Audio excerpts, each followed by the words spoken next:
Alors le bien-être du cheval, aujourd'hui, c'est un facteur qui est vraiment déterminant pour l'avenir de la filière équine, tout simplement parce qu'il a un impact direct sur des enjeux éthiques, sociétaux, économiques, de sécurité des personnes et puis de performance. Le cheval domestique, il est souvent soumis à de nombreuses contraintes dans son environnement et donc il est assez légitime de se demander dans quelle mesure les animaux s'adaptent et quel est leur niveau de bien-être.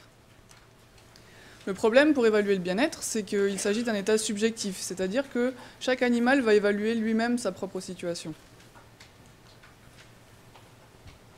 Alors, comme l'expression du bien-être en tant que telle n'est pas encore clairement définie, nous nous sommes intéressés à 4 formes de mal-être que l'on retrouve dans la littérature scientifique. Ces 4 formes sont l'anxiété, donc qui s'exprime par une posture que tout le monde connaît, je pense, avec un cheval, une encolure très haute, les oreilles et le regard pointé sur quelque chose, une forte tonicité musculaire. Et donc il y a certains chevaux qui vont exprimer cette posture de manière récurrente.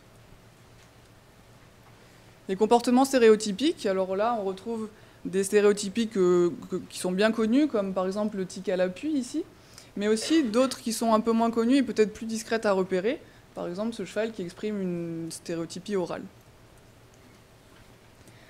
L'apathie, alors l'apathie à première vue on pourrait avoir l'impression que le cheval est au repos, et en fait en regardant de plus près on peut s'apercevoir qu'il est complètement renfermé à son environnement, que ses oreilles et son regard sont fixes, qu'il a les yeux ouverts et qu'il est souvent face à une paroi.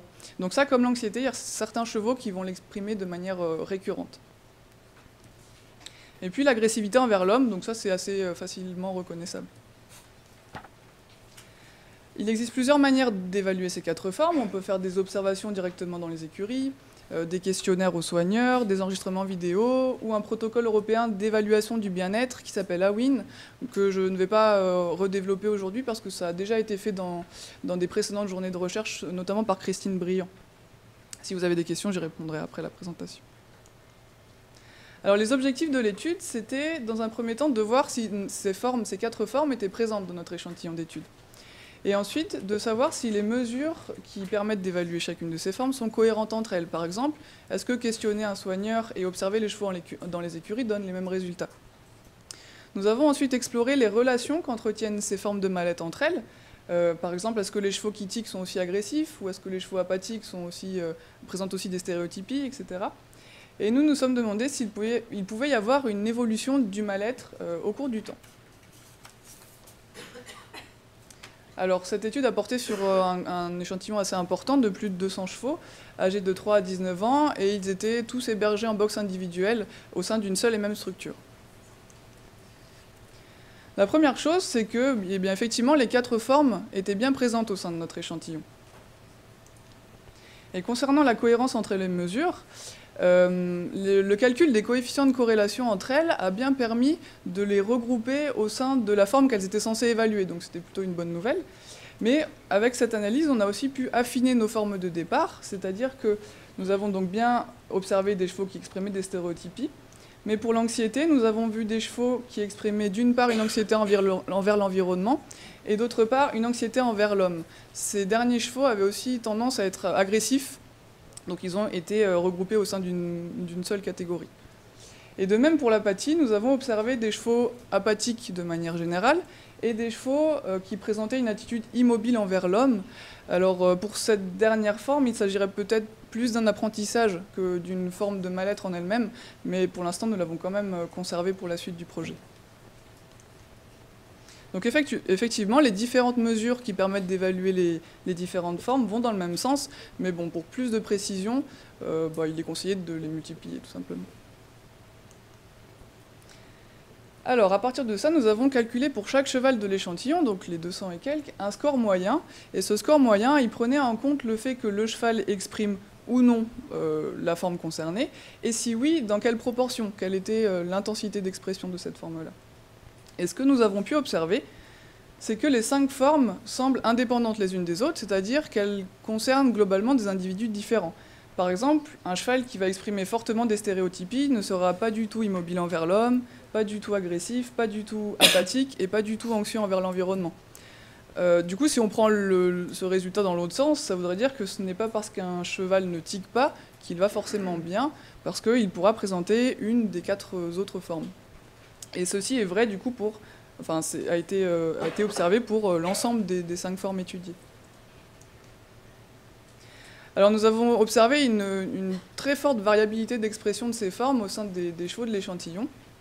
Et donc nous avons créé pour chaque cheval de l'échantillon un profil qui nous permet de voir d'un rapide coup d'œil le portrait du cheval en fait sur les 5 formes qui sont étudiées.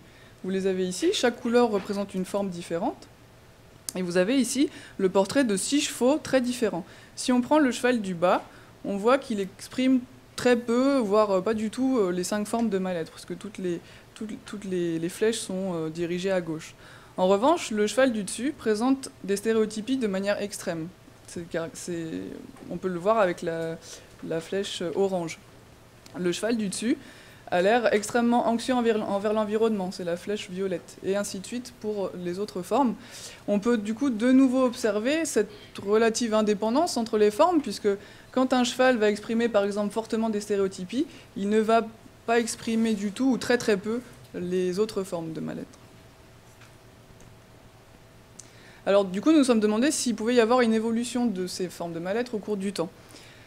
La première chose que nous avons fait, c'est de comparer des chevaux extrêmes pour chacune des formes. Par exemple, des chevaux qui sont très anxieux envers l'environnement et ceux qui ne le sont pas du tout. Et ce que nous avons pu observer, c'est que les chevaux les plus anxieux envers l'environnement sont les plus jeunes, mais qu'au contraire, les chevaux immobiles envers l'homme, qui expriment des stéréotypies et qui sont fortement apathiques, sont les plus âgés. Du coup, avec ce constat, nous avons posé une hypothèse qui serait que lorsque un cheval un peu sensible arriverait dans un environnement contraint, au début on ne verrait rien. Et puis, au bout d'un certain temps, il pourrait développer une forme d'anxiété envers l'environnement. Cette forme, elle pourrait ensuite, avec le temps, évoluer vers une immobilité envers l'homme, mais surtout des comportements stéréotypiques. Au sein de notre échantillon, les chevaux qui exprimaient le plus ces 2 formes-là avaient en moyenne 11 ans. Et ensuite, cette forme pourrait aussi évoluer vers un état dépressif. Et dans notre échantillon, les chevaux qui exprimaient le plus fortement cet état-là avaient en moyenne 14 ans. Alors, il s'agit simplement d'une hypothèse, parce que c'est des chevaux différents. Mais pour vérifier cela, en fait, il faudrait faire une étude longitudinale, c'est-à-dire suivre les mêmes chevaux d'une année sur l'autre, tout simplement. Et ce qui était assez inattendu, c'est qu'on a pu observer un lien entre la forme de l'apathie, de dépression, et l'apparition le nombre de coliques dans l'année de l'étude. Alors, c'est une corrélation qui n'est pas très élevée, mais s'il s'avère que ce lien existe, donc on aurait vraiment un lien santé physique, santé mentale, et du coup ça appuierait d'autant plus le fait de prendre en compte cette forme de l'apathie dans une évaluation du bien-être. Alors du coup, pour conclure, donc les différentes mesures du mal-être allaient dans le même sens, mais donc plus on les multiplie, plus on a de chances d'avoir de précision dans une évaluation. Et c'est surtout vrai pour les formes de l'apathie et de l'anxiété qui peuvent passer plus facilement inaperçues, et pour lesquelles c'est vraiment le fait qu'un cheval les exprime beaucoup, de manière répétée, qui doit alerter. Une évolution au cours du temps entre les formes de mal-être ainsi qu'un lien entre santé physique et mentale semble probable. Et donc ça, nous allons justement vérifier cette hypothèse en faisant cette étude longitudinale, en allant réobserver les mêmes chevaux pour voir s'ils ont changé d'état ou pas. Et puis, donc, l'évaluation du bien-être, pour l'évaluer de manière fiable, on est obligé de regarder le comportement, mais aussi la physiologie. Et donc les profils dont je vous ai montré quelques exemples, nous allons voir s'ils sont reliés à des microbiotes, c'est-à-dire à une flore intestinale spécifique, et à l'expression de certains gènes qui pourraient en fait expliquer le lien entre santé physique et santé mentale. Et ça, comme le point précédent, c'est un travail qui est en cours. Voilà, je vous remercie pour votre attention, et si vous avez des questions, je suis disponible pour y répondre. Merci Alice.